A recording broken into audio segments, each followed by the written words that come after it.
changement et nous vivons une crise économique, une crise écologique, une crise de sens. Et la plupart d'entre nous sont d'accord de dire qu'il faut un changement. L'entreprise doit changer. Et que faire face à tout ça lorsqu'on est chef d'entreprise, confronté à des employés qui parfois ont peur du changement, confronté à un contexte très difficile? Que pouvons-nous faire en tant qu'individu pour amener ce changement? Est-ce qu'il est intéressant de se changer soi pour changer le monde de l'organisation? Et pourquoi se changer soi? Si nous voulons changer le monde de l'entreprise, face à l'énormité de la tâche et au nombre de contraintes qui reposent sur les organisations aujourd'hui, le seul endroit où nous pouvons avoir un réel changement, c'est au niveau du chef d'entreprise. Et pourquoi? Parce que vous êtes chacun d'entre vous une partie, et certainement la partie la plus importante de votre propre entreprise, et vous êtes aussi l'outil.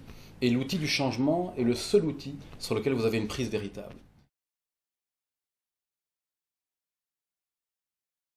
Bill George, professeur à la Harvard Business School, nous dit que si nous voulons réellement changer le monde de l'organisation, ce qu'il faut commencer à changer, c'est notre propre conscience. Et c'est en changeant notre propre niveau de conscience que nous pourrons amener notre entreprise à être plus performante, mais également plus résiliente. Alors ce qu'il nous dit, c'est que lorsque nous sommes sur le bateau de notre entreprise et que ce bateau est confronté à la tempête, il y a deux grandes réactions. Une réaction, c'est de naviguer, de foncer face au vent, réaction d'agressivité souvent, réaction impulsive. Et une autre réaction, c'est de fuir le vent. Et dans les deux cas, nous sommes soumis aux difficultés, nous sommes dirigés en fait par le contexte.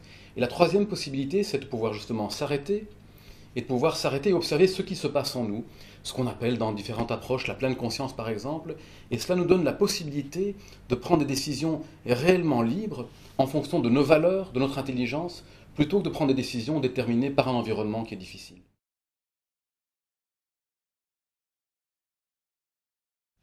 Cette attitude de pleine conscience dont parlent les recherches, notamment à la Harvard Business School, nous propose de revenir à nous-mêmes pour être plus concentrés, plus attentifs, plus efficaces bien sûr, mais également plus ouverts. Cela nous ouvre à l'expérience et nous rend beaucoup plus créatifs et nous rend en ce sens capables de trouver des solutions quand bien même l'horizon nous semble bouché. Et un troisième élément extrêmement important pour un chef d'équipe, pour un leader, cette ouverture aux autres, une attitude plus compassionnée qui nous rend plus altruistes et plus à même d'avoir une équipe motivée sur la durée. Et je pense que chacun d'entre nous sait qu'une entreprise, c'est l'ensemble des collaborateurs, des ressources humaines qui la composent.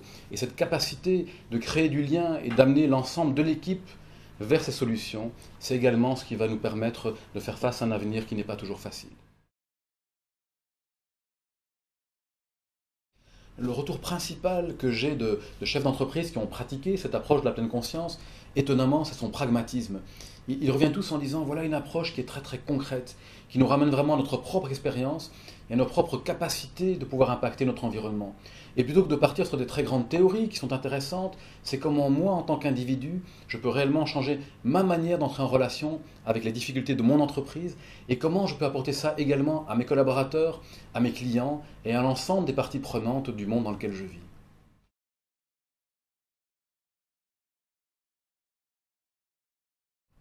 La recherche scientifique nous montre que le changement est contagieux et un réel changement de la part du dirigeant peut impacter l'ensemble des collaborateurs de l'entreprise. Et de là peut se traduire en changement par rapport aux fournisseurs, par rapport aux clients et par rapport à l'ensemble de la société dans laquelle se trouve l'organisation. La peur du changement est quelque chose de tout à fait naturel, de normal.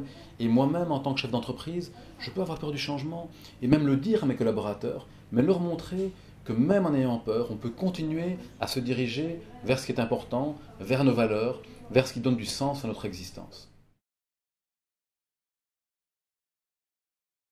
En résumé, je dirais que le changement est en chacun et chacune d'entre nous et que ce salon Jade sera une opportunité, une occasion de pouvoir nous rencontrer, nous motiver et quelque part fertiliser toutes ces ressources.